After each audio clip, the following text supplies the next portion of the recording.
Hey everyone! So, welcome to the very first episode of New Age to New Life podcast. I am your host, Cristina Lugo, and I'm just so excited for what God is going to do in this podcast. And so, I wanted to formally introduce myself as being host of this podcast and just to share what really brought me to the name itself, New Age to New Life podcast. So with this first episode, I would love to share my testimony with you guys, and I hope that this really reaches who it needs to reach. I pray that it really touches those who need, truth, who are seeking truth, and that's ultimately what it is. The way that I landed on Jesus was I was seeking truth with all of my heart, but it didn't land me straight in the path of Jesus and Christianity, and so I'd really like to share that with you today. So my name is Cristina Lugo. I am 28 years old, and up until I was 25 years old, my life had a lot of ups and downs and craziness, and I really wanted to take you guys through a backstory of that to fully understand how I got into the New Age movement and ultimately how my life led to Jesus. And now I really hope that it touches those who can relate to my story. But so it all starts with growing up in a household where it was a divided family. I didn't have that mom and dad figure in the home, and that strong family structure. I come from generations of divorce and generations of different type of abuse, but living in a Hispanic household, you really tend to what's the word I'm looking for? Just kind of shut it off and not speak on it much. We're taught to hide our emotions and not tell anybody really what's going on. And so starting off, in a family of divorce and living with my mother, my dad really wasn't in the picture when I was younger. And I do want to preface saying that now, in present day, I have an amazing relationship with my mother, amazing relationship with my father. They're both saved Christians and serving the Lord. So it is a happy ending, and it's so beautiful. But, it really does do something to you when you're a child and, your family is not someone who is following the Lord and really placing those principles over your life as a child. And so my mom and my dad divorced. I stood in the care of my mom for the most part. My dad was in the military, so he ended up serving in Iraq. And that really took a toll on me because when he came back, it was just very different. And my mother remarried, and I did not have a great relationship with my stepfather. So a lot of feelings of rejection, a lot of feelings of abandonment, wanting to feel accepted when you don't feel accepted in your own family. So that ultimately led to a lot of open doors in my childhood. I did suffer from abuse in my childhood, and that was something that I kept to myself for a while. But not knowing that opened a lot of doors to the spiritual realm in my life. And so when I was a kid, I would actually see a lot of ghosts in my living room. I thought it was just my imagination at one point in time because I really couldn't believe what I was seeing. I did come forward to my mom and tell her that I was seeing all of these things, but she as well convinced me that it was my imagination, which, I definitely understand, someone who's not aware of the supernatural, that the supernatural not even a thing, not even believing in the spiritual realm, and your child is telling you that they're seeing ghosts, it's definitely understandable to assume that they have a big imagination, which I did. And so I'm starting to see all these ghosts in my living room, and I remember very specifically, all of the doors that I opened in my childhood unknowingly with, all the stuff that was going on. I started being tormented in my sleep by a very specific demon. It was a demon that actually looked like the Green Giant. on the green peas cans, which is silly to say now, but also pretty scary to see that as a child in your dreams when this demon is coming into your home every night and yanking you out of your home and you're begging for your family to help you, but yet this demon is still able to take you in. It was looked like kind of like a circus carriage is the best way I can describe it, how they keep the animals. And so he would throw me in there and take me and I would wake up. And so it was a reoccurring nightmare every single night. And it was really hard for me because, I didn't want to go to sleep because I knew this demon was going to come get me. I didn't want to be in the dark because I knew I was going to see ghosts. So it was really hard for me. It was definitely taking a toll on me as a child. But it eventually stopped after my mom did kind of talk to me and convince me that it was my imagination. I don't know if that maybe possibly closed the doors to that, but it did stop for a period of time. And so as I was growing up, I started, hanging out with the wrong crowd at a very young age. By middle school, I was hanging out with people that I shouldn't have been hanging out with, doing things that, someone in junior high definitely should not be doing, which included, smoking and, hanging out with the older crowd and being in places that a teenager just should not be in.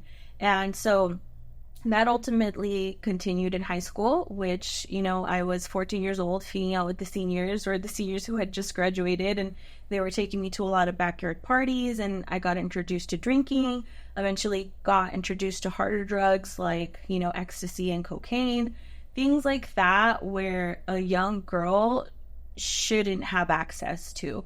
But ultimately, my mom did the best that she could. I obviously wasn't sharing with her all of the things that I was doing. I was just letting her know I was going to a friend's house or sleeping over.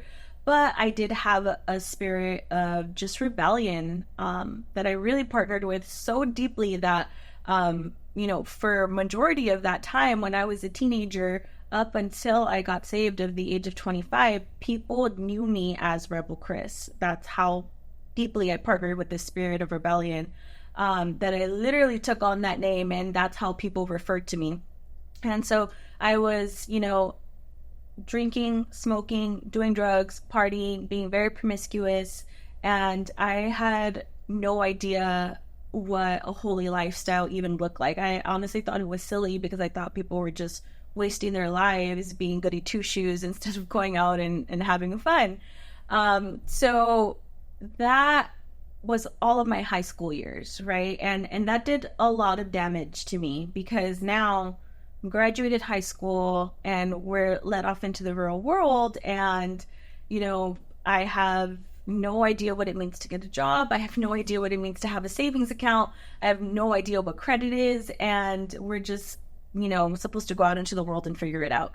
And so when I started working at the age of 18, I continued to do this stuff, but now it turned into, me being of age. So it turned into me going to raves. It turned into going to bars and clubs, things of that nature. And it just got worse. It got progressively worse. I was very much unaware of the supernatural realm at this point. I was just so focused on living here on earth. And I was actually scared of death at this point in my life, right? Because I was so unaware of where we went after we died. I didn't know that there was, our spirit was ultimately going to spend somewhere in eternity, right?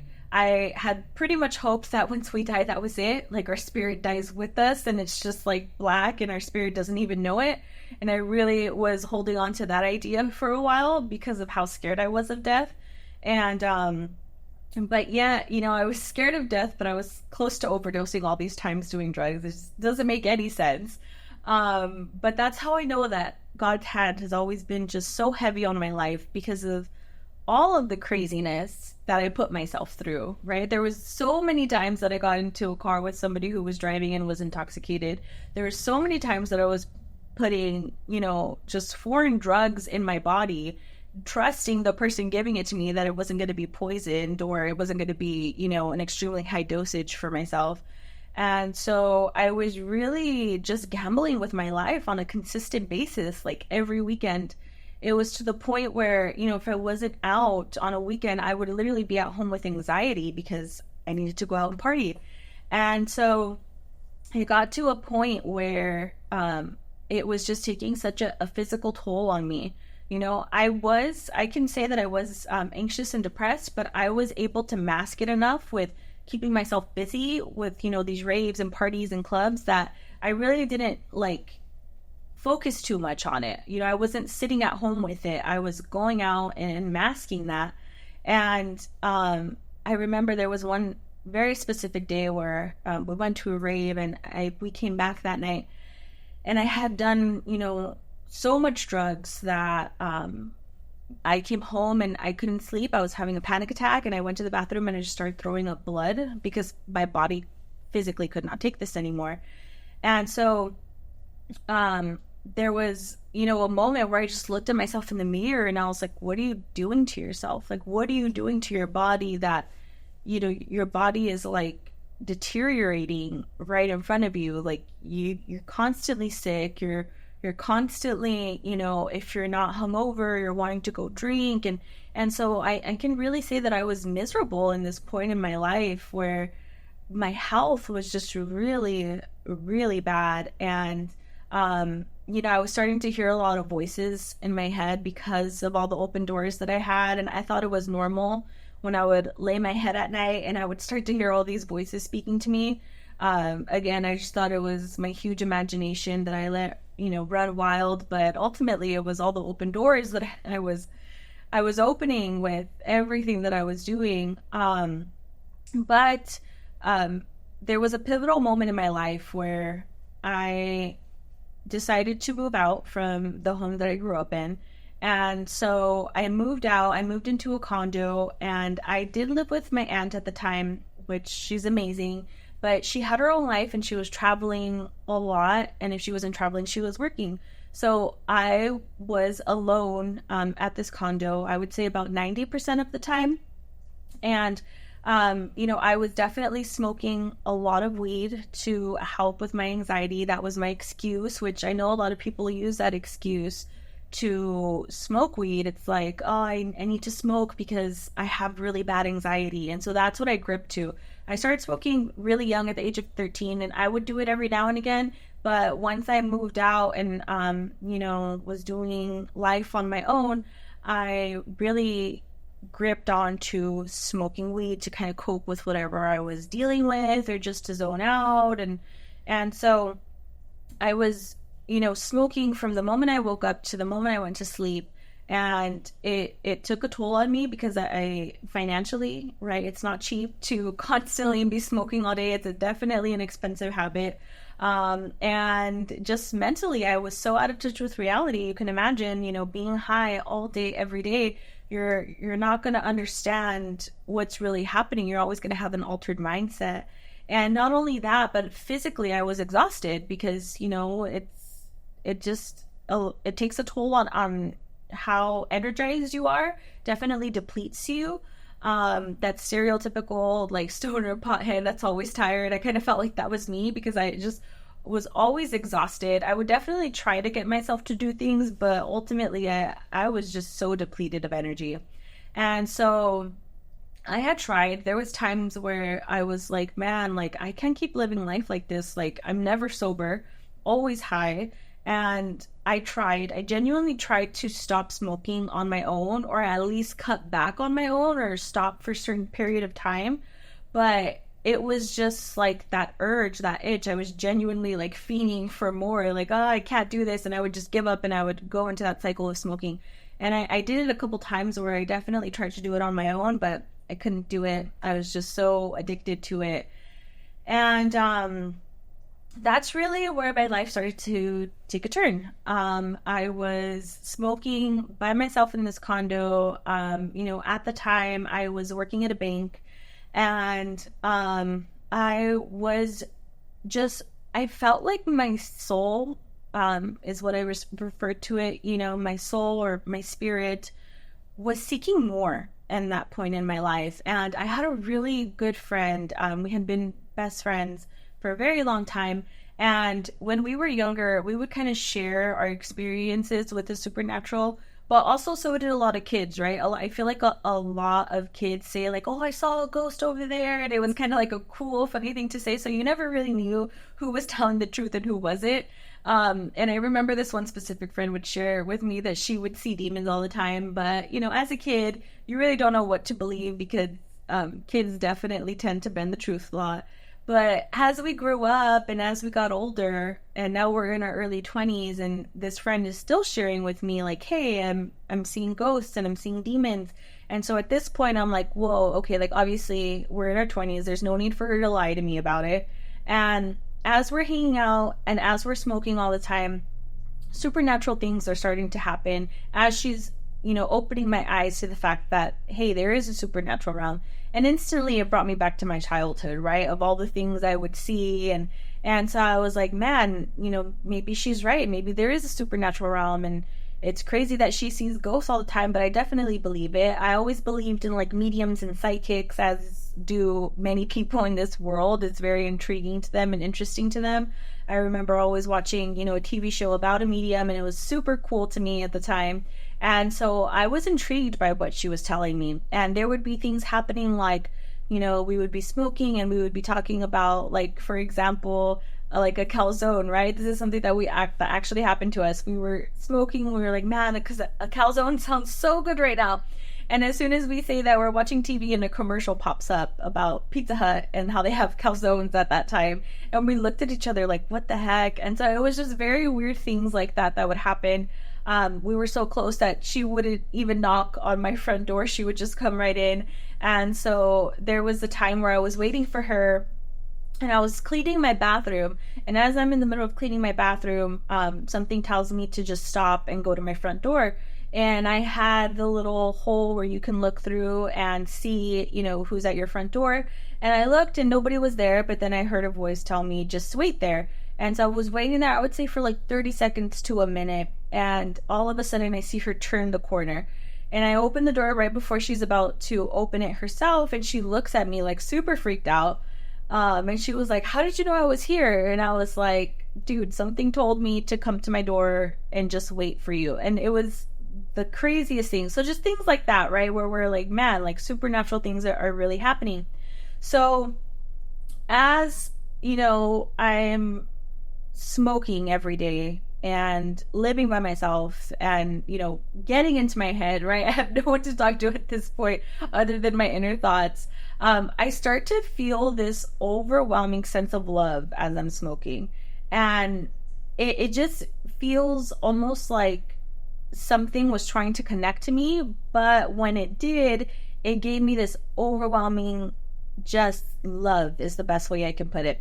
And so as I'm, learning about the supernatural realm from this friend, I just decide one day to speak out, like, hey, universe, I don't know if this is you. I had heard a lot of people pray to the universe, right? And so I was like, universe, I also heard about spirit guides from different people online, things like that. And so I was like, universe, spirit guides, if this is you, I don't know if this is you trying to connect to me. I don't know if this is you, trying to, make me aware that you're there, but I open myself up to you and I receive whatever it is that you're trying to bring forward to me. And so the moment that I prayed that prayer out loud, my life started to shift in such a drastic way. And all it took was me opening my mouth and speaking it out and saying, universe, I come into agreement with you, spirit guides, I welcome you in. And I truly didn't understand what I was doing at the time. I had no spiritual knowledge whatsoever other than what I had experienced and what I had talked about with my friend. And so that night, I went out with my aunt. We went out to a bar. I ended up meeting someone. We ended up having like this very short-lived fling for a few weeks. And when I get home from, one night after work, I come across numerology. I start to read into my numerology chart. I'm very intrigued by all of the angel numbers. And so I'm reading up on all of this, and it's definitely teaching me about myself. But as I'm going through all of this, I come across finding what's called the twin flame. And the reason I bring this up is because the twin flame dynamic that is in the New Age movement really takes a hold on people. If you are, in this movement of going through a spiritual awakening and reaching your higher self and reaching your higher consciousness, right? And you've encountered someone that you believe is your twin flame, you know how heavy it feels to think that you have found your twin flame and to think that you have to reunite with your twin flame. And so as I started doing more research on this and started truly understanding what a so-called twin flame is, it took captive of my mind, truly. I felt like it was just such a stronghold over my life to where I had no peace. I literally had no peace. And so essentially what a twin flame is, right, when I was doing my research on this is as being what they believe in the New Age movement, a spiritual being living a temporary human experience, right? When you contract onto Earth to come and have your human experience here, they believe that you're one whole soul, and then you're going into Earth, right, which is a planet that has duality of good and evil, which there's good and evil on this Earth. So they believe that because of that, your soul has to split in two and has to go into two separate people. And while you're contracted to live this out on Earth, you have to find your other half at whatever cost that is, even if that means breaking up marriages, breaking up happy families, moving to the other side of the world, whatever it is, you have to get your twin flame. And so they believe that there's a process, right? Everybody who's going through this twin flame journey, they believe that there's a process of you initially meet your twin flame, you understand that that person is your twin flame, then you will go through a season of separation, and now you may have to grow and have some character development during this time. Whatever it is, you were initially meant to meet your twin flame. Now you guys are separated. They may be with someone else, but they're just trying to figure themselves out, or you're figuring yourself out, but you guys need to come back into union. So a lot of New Agers will find themselves in that so-called season of separation, and they are doing whatever they can to get back to their twin flame to bring back that divine union.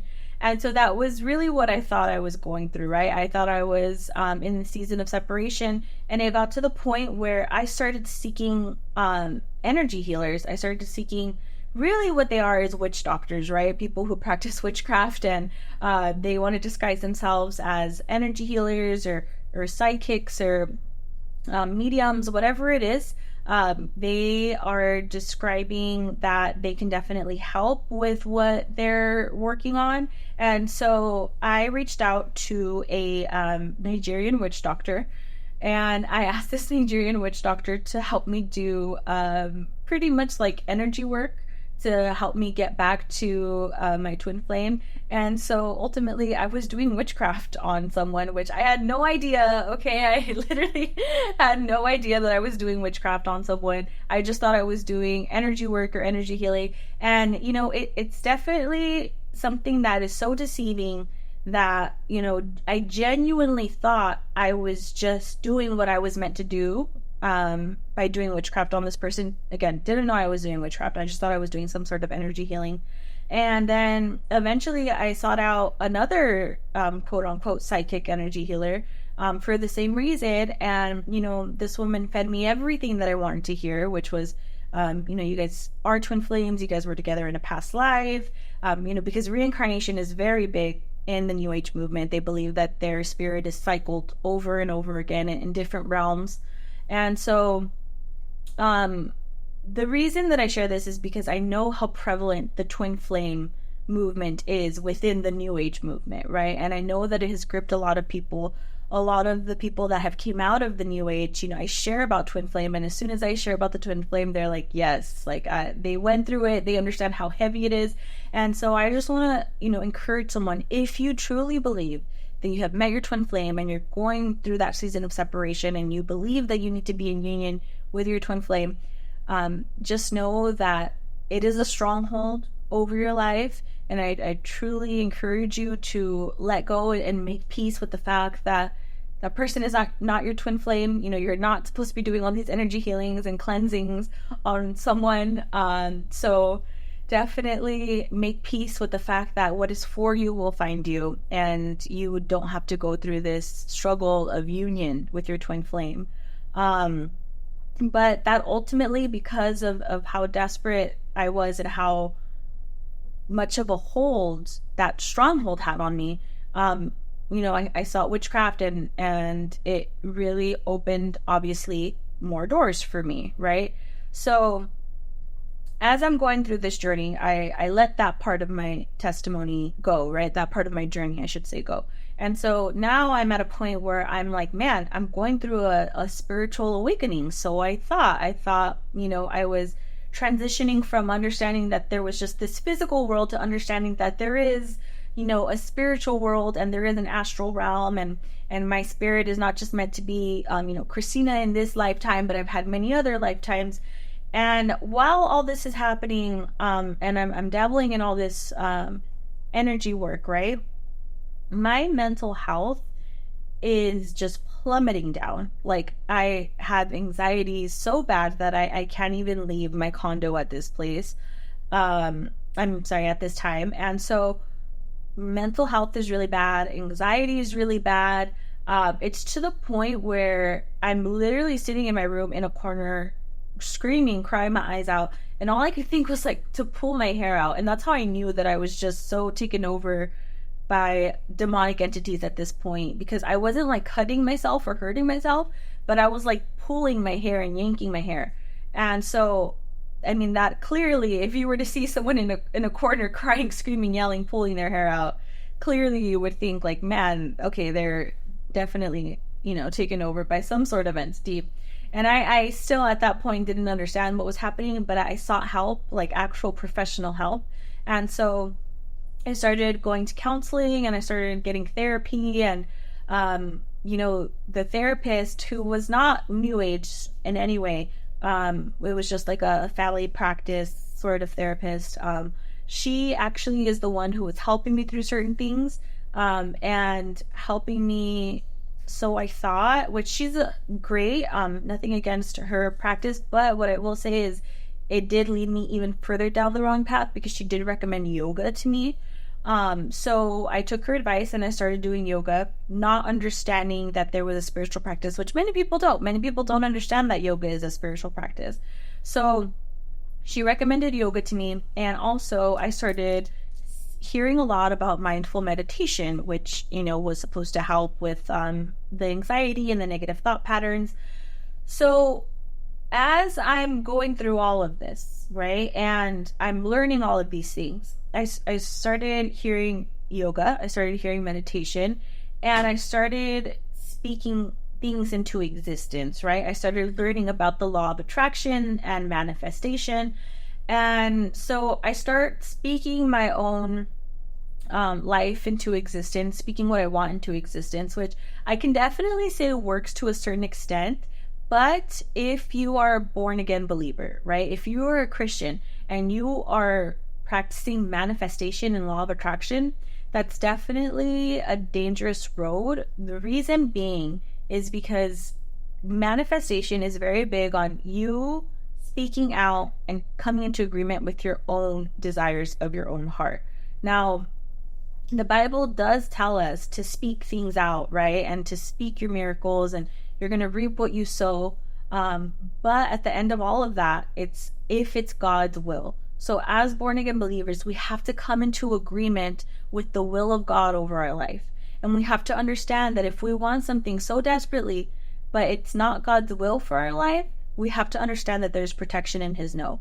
Now, versus if you are in the New Age movement and you are, practicing the law of attraction and manifestation, it's nobody can tell me anything. I'm going to get what I want at whatever cost. And that's super dangerous, because sometimes not everything that your heart wants is meant for you. So you definitely, if you are a born again Christian, I would definitely encourage you, yes, continue to speak, affirmations over yourself and speak miracles and things like that. But at the end of the day, always pray that if it's God's will for your life, because know that, like I said, there's so much protection in His no. But as for me, I didn't understand, the Bible or anything like that yet. So I was just speaking whatever I wanted into existence. And of course, if it's negative things for you, the enemy also has power and can make these things happen for you. So as I'm trying to, reach my higher self, so I thought I um, started seeking mindful meditation, and lo and behold, right, speaking these things out, the condos that I lived in at the time had a clubhouse, and then I see a flyer posted that they're going to have a seminar for a mindful meditation. And so I obviously attended, and I went, and there was a woman there who is a Buddhist, and she taught us how to meditate. So as we're learning how to meditate, I decided to stay after class and connect with this Buddhist and hear more about her story as I'm going through the spiritual awakening. And she, starts to pour into me, and she actually lets me know that she owns her own temple, her own Buddhist temple, and she invited me to go over and pray with her. And I started going to her Buddhist temple, and I started praying to Buddha, and I started going through this spiritual journey. And I started meditating every day, and then I started getting into yoga, and I started getting into crystals, things like this that were just little, plugins here and there. There were little seeds that were being planted for me in the wrong direction, of course. And so these little seeds started to germinate, started to grow. I started to want more, right? Every yoga session I did, I just wanted to go back and do more. Every meditation that I did, I just wanted to go and sit longer and empty my mind longer and visualize longer. And, all the crystals that I did, I just wanted to get more crystals and carry more crystals on me. I literally had earrings of crystals for protection, and I had, crystals in my purse to attract love, and whatever the case. There was just so many, I can't even remember right off the spot right now, but there was a crystal for everything, right? And so I had a little pack of crystals that I carried with me everywhere, and I would wear it as jewelry as well. And so all of these things, but again, still so anxious, so depressed. So now I am leaving the bank, right? Because I think I'm going through the spiritual awakening, and I'm like, I can't be sitting at a desk for the rest of my life. I feel like I'm constricted. I feel like I need to go and find myself. And in Buddhism, they're very big on finding your higher self and achieving full Buddhahood. And so that's really what I thought I was doing. I thought I was going on this journey to find my higher self.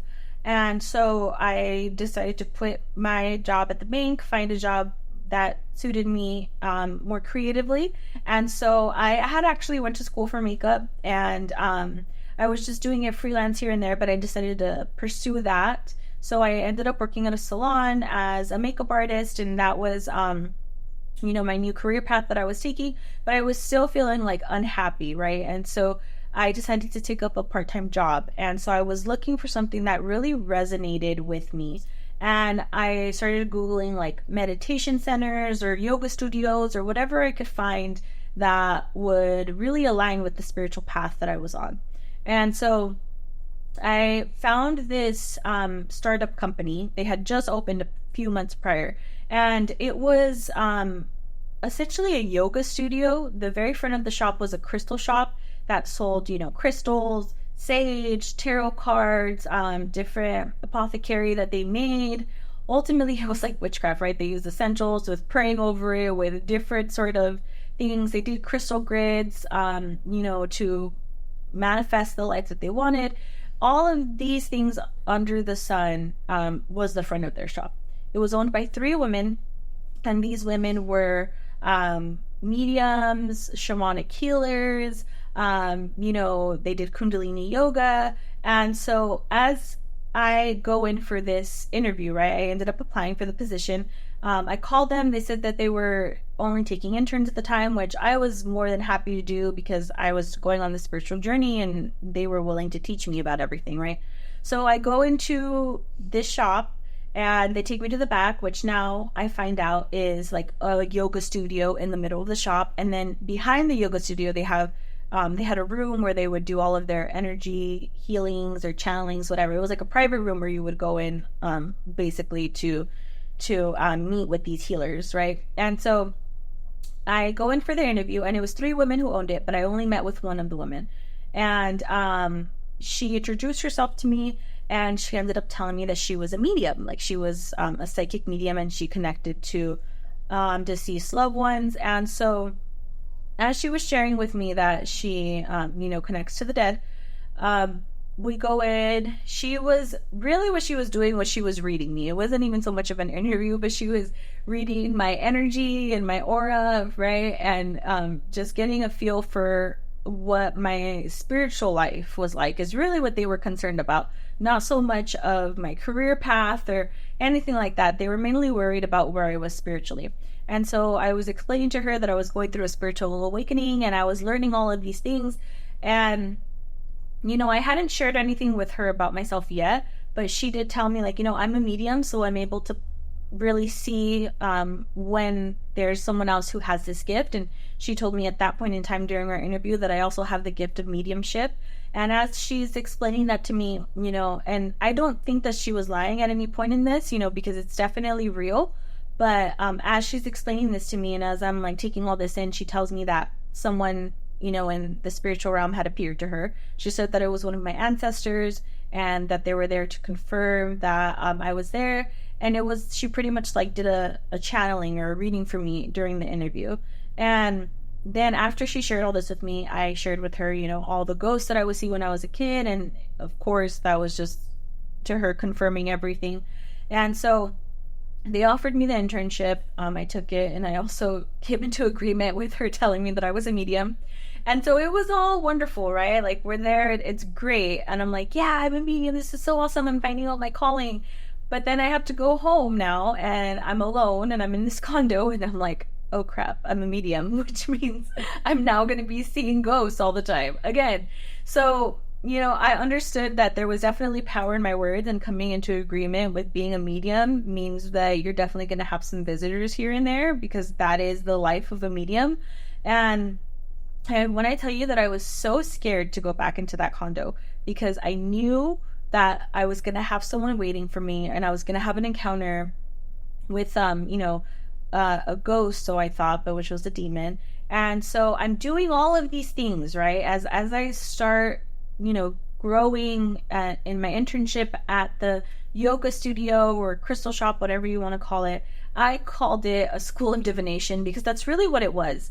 They did all of these courses on, finding out how to, open your third eye, finding out how to astral project, finding out how to open up your Akashic records, doing a mediumship reading, what was another one? Reiki, learning how to do, just learning about crystals, right? All the different types of crystals and how you can use them to your benefit, and breath work and hypnosis and just so much. Like, they literally did everything under the sun. So you can imagine how much I learned in such a short period of time being there, and being able to take all their classes while I worked there. That was our exchange, right? They called it an energy exchange. So you give me some sort of your energy, and I'll give you some sort of my energy, right? And that's really how they see, like, money transactions, I would call it. I know there's a better way to put it, but money transactions. So when they do like a channeling for you, right? Let's say you go in and you want to do a mediumship reading, and they do a channeling for you. So that's their exchange. And then your exchange is the money that you give them. So they wouldn't refer to it as an actual transaction. They would refer to it as an energy exchange. So that's exactly what we were doing. I was interning for them. And with the time that I was putting in, to working the shop and learning everything, that was my energy exchange. And what they did for me was they, then allowed me to take all the classes for free and learn all the things and be mentored by them. And that was their energy exchange that they were doing. So learning all of these things, right? I started diving even deeper than I already was. I was barely scratching the surface with everything that I was learning on my own. Now things went to an even, deeper level in all of things supernatural as I'm working there. And definitely started off with, doing yoga. So I would go and I would do like a yoga class with them, and it wasn't like your typical just gonna learn a couple stretches. And I really think that's where it gets people, because sometimes people will take the practice of yoga and just say like, oh, it's just a couple stretches, which it is. Physically, the aspect of yoga, it is definitely a deep stretch. Like I remember being finished with the yoga class, and man, just the stretches. Like if you're a dancer, you know how much a deep stretch can do for you physically. Like you feel so relaxed, you have let go of so much tension, and it feels amazing, right? So I really think that that's what people who practice yoga for strictly the physical aspect, I feel like that's really what they're trying to achieve, is just that feeling of a deep stretch because of how amazing and relaxed you feel. But there's so much more to it with yoga. And we never learned just scratch the surface yoga. We learned like the spiritual deep roots of yoga and then actually did it. And so we learned that yoga was a spiritual practice that, was taught by Hindus. And the reason for yoga is to actually worship. It's Hindu worship. They worship all of their deities, which is like millions of deities. It's not just one in the Hindu religion. And so they do yoga it's their form of worship. And so, we're learning how to bow down to all of these gods, right? We're doing a yoga class, and one of the Hindu gods that was very prevalent was the god of Shiva.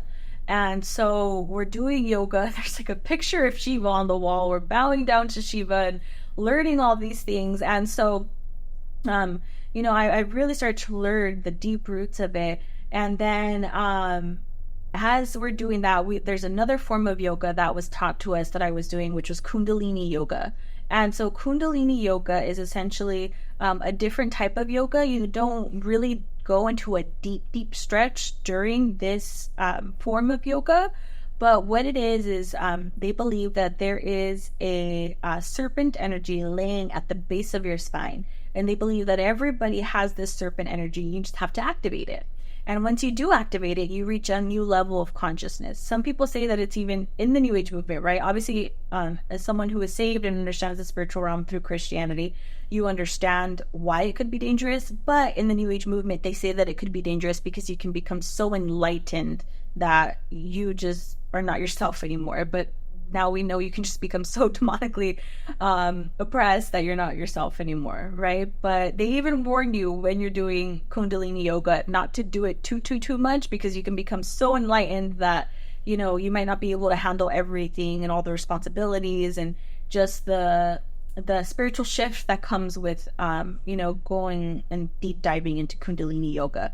And so that was really the practice that I stuck to in yoga, was Kundalini yoga. So really what you're doing is crazy movements that it's not something you can ever accidentally do, so don't worry about it. But you're doing all of these chants, right? You're chanting to come into agreement with the spirit of Kundalini. You're convulsing your body in different ways, along with matching it with breath work. I remember just like sitting up and just moving my upper body in a circle and doing different breath movements.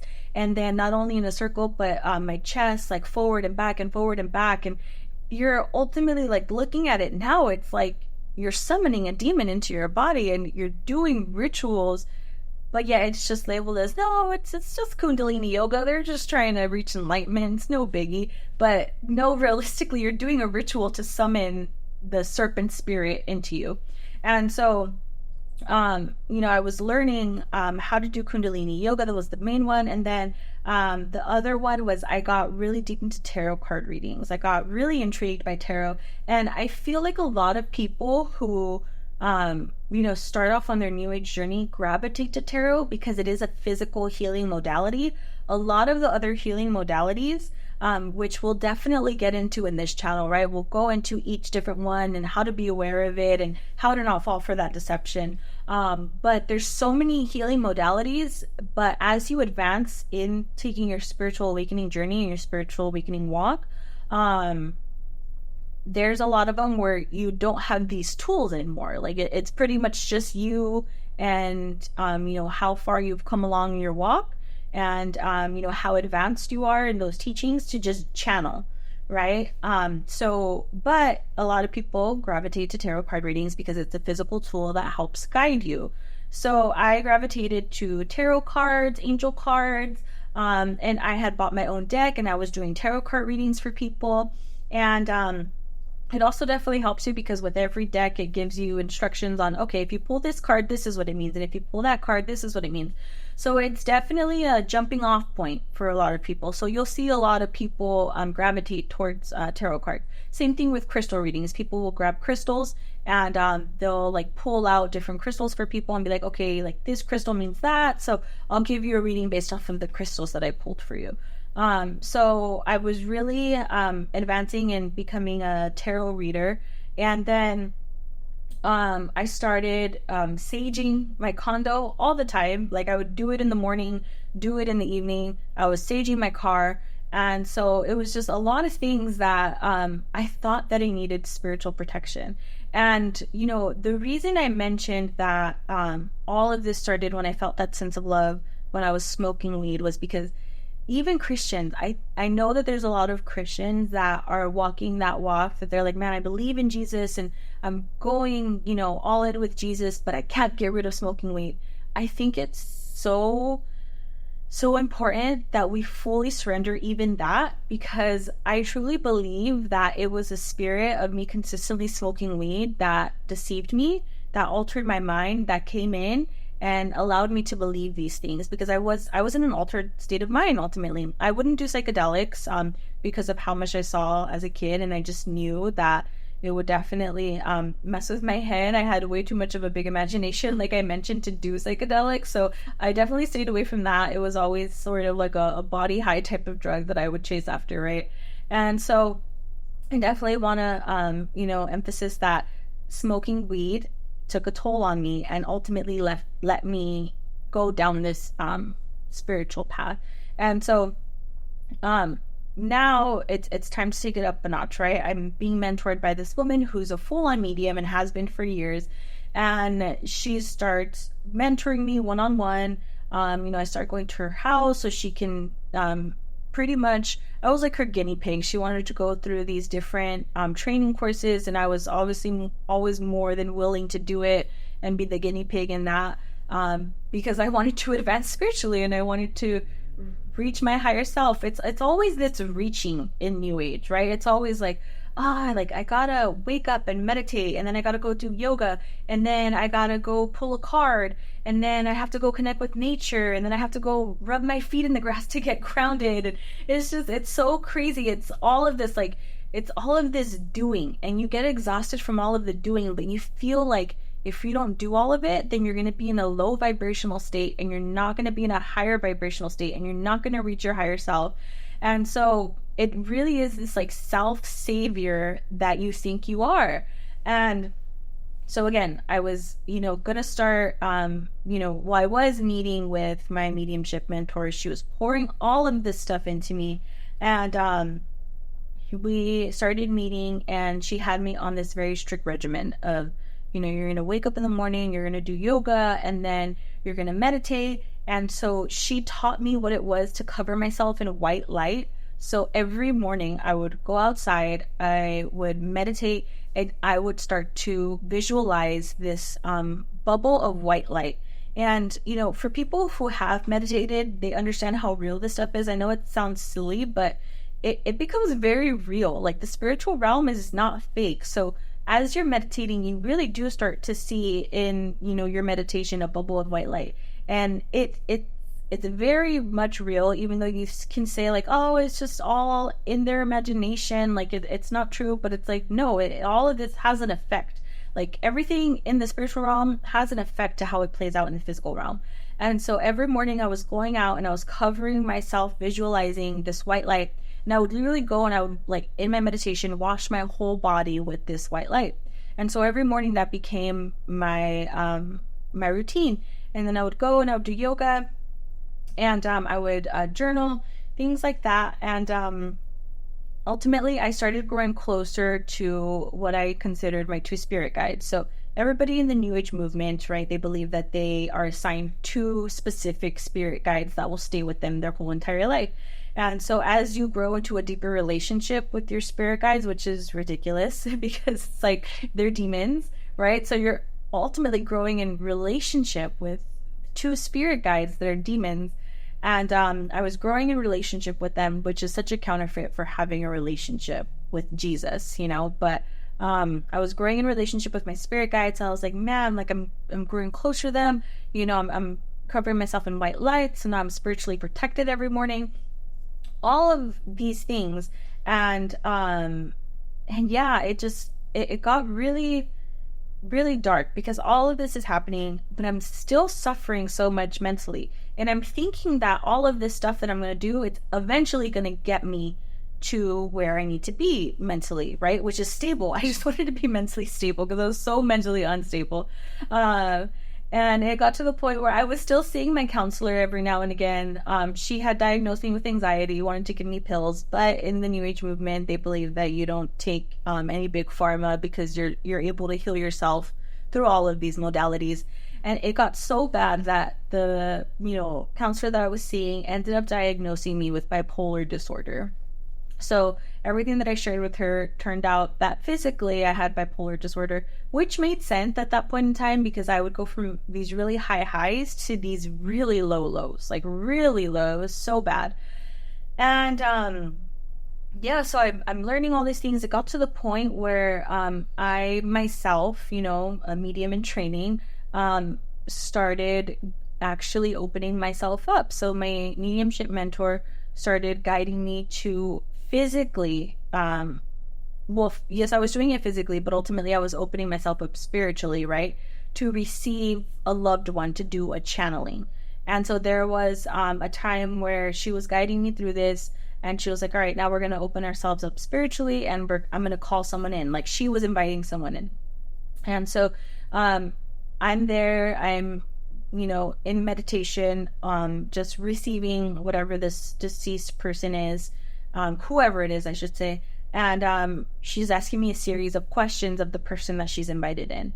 And it just got to the point where I really wasn't understanding what I was doing. I was so in this deception of, I'm a light worker, I'm an energy healer, I'm doing all the things that I meant to do to reach my higher self. I'm walking in my purpose. I'm a medium. And, my poor mom, when I told her that I was going to become a medium, she started crying. And rightfully so.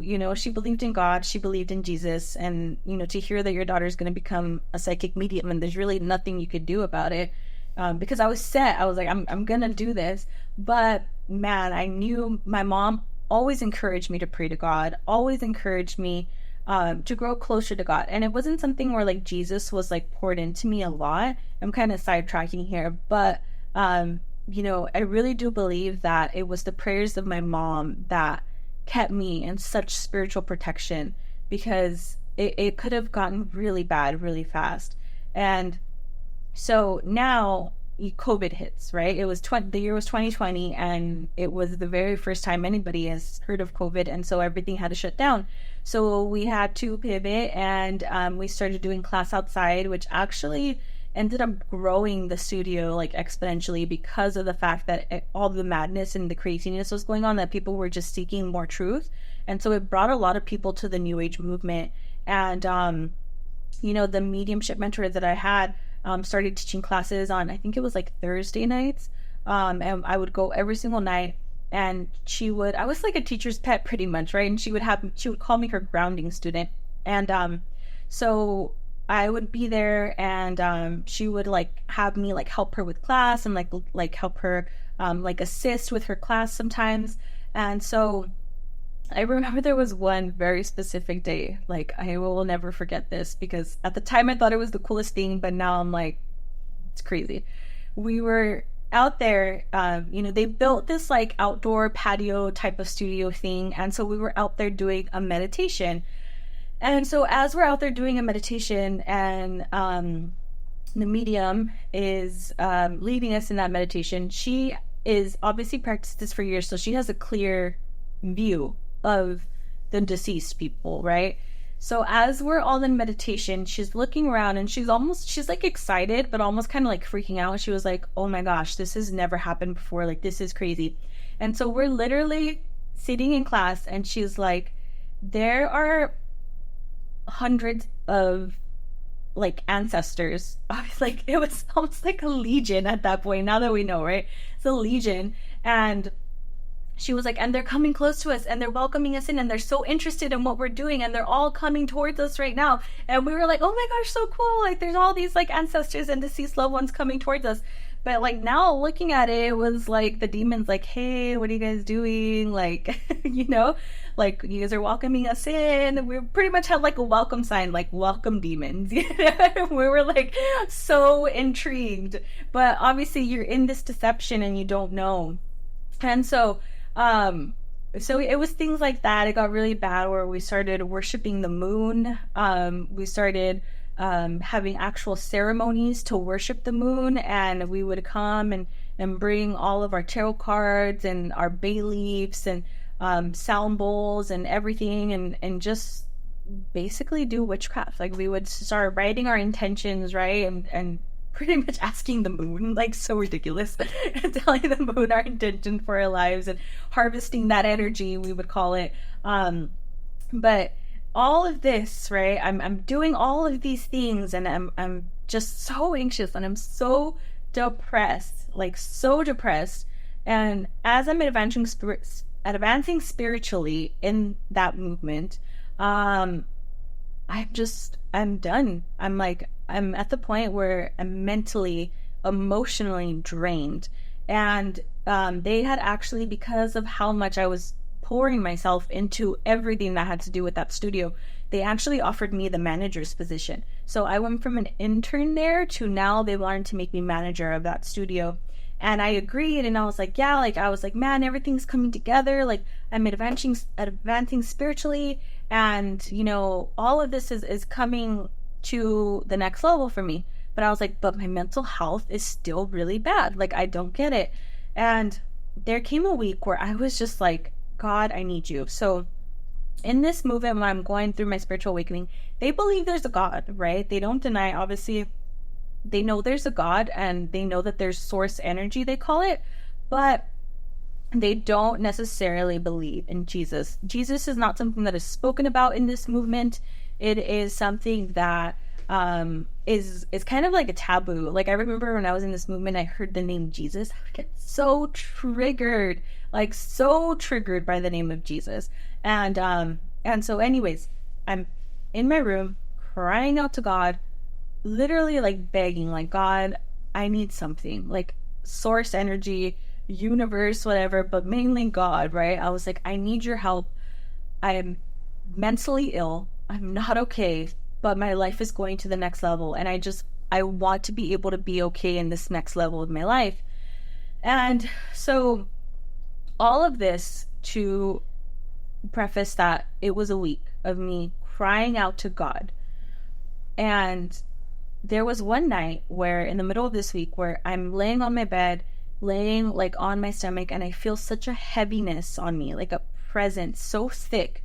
But the thing is like, I was so demonically oppressed, which I didn't know it, but I knew what a dark entity felt like, right? They believed that there was malevolent beings, which was like good, and malevolent. I think I'm like butchering that name, but good and bad, right? And so I knew what a malevolent being felt like. And so I knew that this wasn't a bad being. I knew that this felt like okay, this felt like peace, but it was heavy. And so I was like, oh, okay, cool. Like I got that energy cleansing that I needed, that I was asking God for. And I continued at my job there. And now at the end of that week, I had an altar in my room, right? Because I was advised to do so by my mediumship mentor. I had an altar in my room where I was worshiping Buddha. I had a statue of Buddha, and I had my crystals, my tarot cards, like everything on there. And I was told to give Buddha an offering, right? And like Buddha would help me. And so I offered Buddha a bowl of weed, because that was something that was like super like near and dear to my heart. Obviously I was smoking all the time.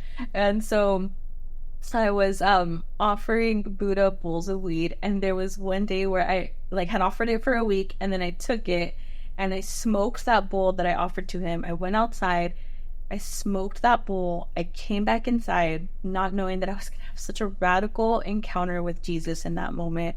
And I come back in, and I'm scrolling through Instagram, and I see this New Age teacher who she would preach a lot on the teachings that I, was learning. I really resonated with her teachings, and she kind of fell off, wasn't posting anymore. And she came back and she had posted a video, and she was talking about Jesus. And I literally, like, I'm kidding you not, I'm pretty sure like I rolled my eyes, but I was definitely like irked, right? I was like, oh, she's talking about Jesus, like, another one who has converted into being a Jesus freak. And so I go to her page. She has everything deleted, all of that except that one picture she posted talking about Jesus and another video. This was when IGTV was still a thing. And so she had a video with another ex-New Ager, so they called it. And this was the first time I had heard that term, New Ager. And I was like, what's a New Ager? And as they went into detail about what a New Ager is and what they do, I was like, okay, well, that's what I do. So I guess I would be considered a New Ager. And they were talking about how she had to walk away from everything. She shared that she was at a conference, a New Age conference. It was like a self-help conference, which is like all this self-help stuff. A lot of it has like New Age teachings, right? So we have to be very careful with that.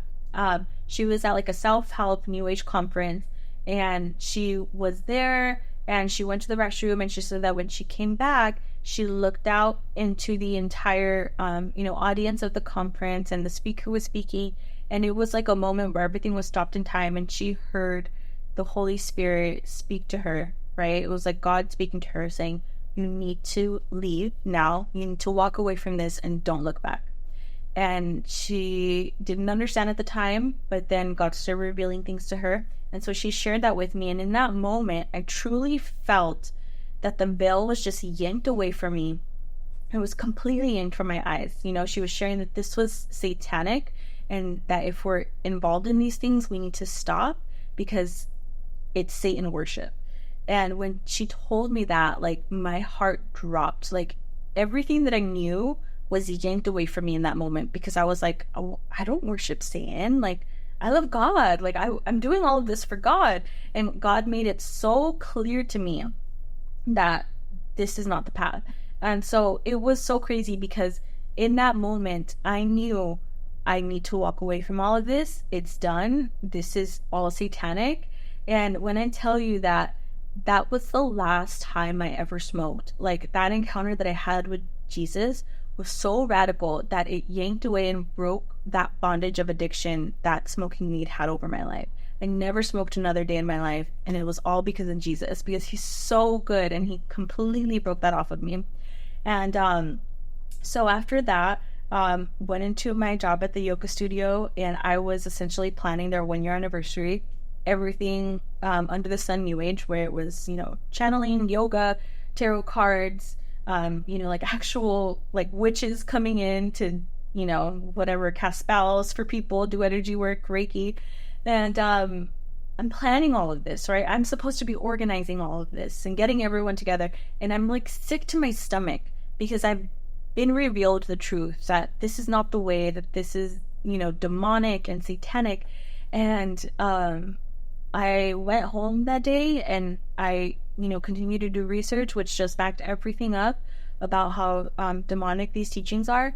And I was like, I can't do this. And I decided to meet with 3 women who own the studio, and I had a Zoom call with them, and I told them that I was walking away from all of this, that I'm choosing Christianity, and I'm choosing to follow Jesus.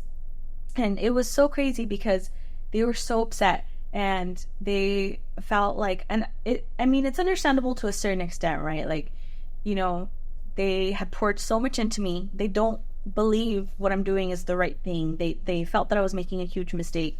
And yeah, they still loved me at the end of the day.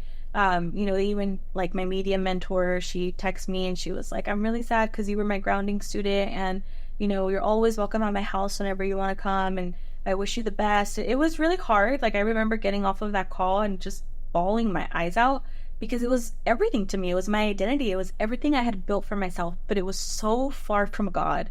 And I knew that if I wanted to be right with God, I had to give this up. And I just remember I was crying out to God after that call, and I was like, God, this was everything to me. Like, this was my whole life. But if you're real and if you're true, like, I just want to be with you.